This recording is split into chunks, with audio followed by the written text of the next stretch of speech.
भारत सरकार के डाक विभाग ने अमेरिका के लिए सभी प्रकार के पोस्ट ऑफिस सेवाओं को अस्थायी रूप से पूरी तरीके से बंद कर दिया है। ये डिसीजन अमेरिका द्वारा अपने सीमा शुल्क नियमों में किए गए बड़े बदलाव के बाद लिया गया है। क्यों लिया गया है ये फैसला और क्या है पूरी खबर, हम आपको दिखाते हैं अपनी रिपोर्ट में।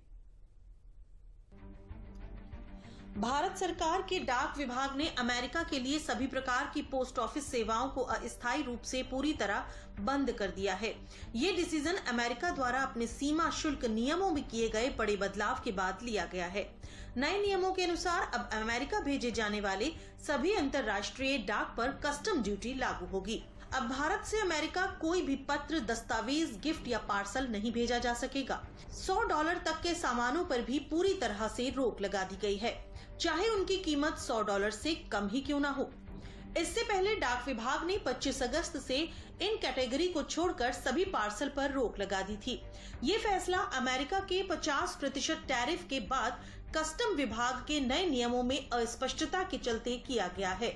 मिनिस्ट्री ऑफ कम्युनिकेशंस द्वारा रविवार को जानकारी शेयर करते हुए साफ किया गया है कि अमेरिका जाने वाले पत्र, डॉक्यूमेंट्स और गिफ्ट आइटम्स समेत सभी श्रेणियों के डाक की बुकिंग को पूरी तरह से निलंबित करने का निर्णय लिया गया है। संचार मंत्रालय की ओर से कहा गया है कि अमेरिका जाने वाले डाक के परिवहन में एयरलाइंस की लगातार असमर्थता और इसके साथ ही अमेरिका द्वारा लागू किए जा रहे इन नियमों के तहत रेगुलेटरी मैकेनिज्म के आधार पर सभी कैटेगरी के डाक की बुकिंग को पूरी तरह से सस्पेंड किया जा रहा है। अमेरिकी सरकार ने 30 जुलाई 2025 को एक नया कार्यकारी आदेश जारी किया था, जिसके तहत 29 अगस्त 2025 से पहले तक लागू एक सुविधा को बंद कर दिया गया है। पहले तक अमेरिका में $800 तक के विदेशी सामान पर कोई कस्टम ड्यूटी नहीं लगती थी, लेकिन अब ये छूट खत्म कर दी गई है। यानी अब अमेरिका को भेजे गए हर विदेशी सामान पर कस्टम टैक्स लगेगा। ये tax international emergency economic power act के तहत वसूला जाएगा।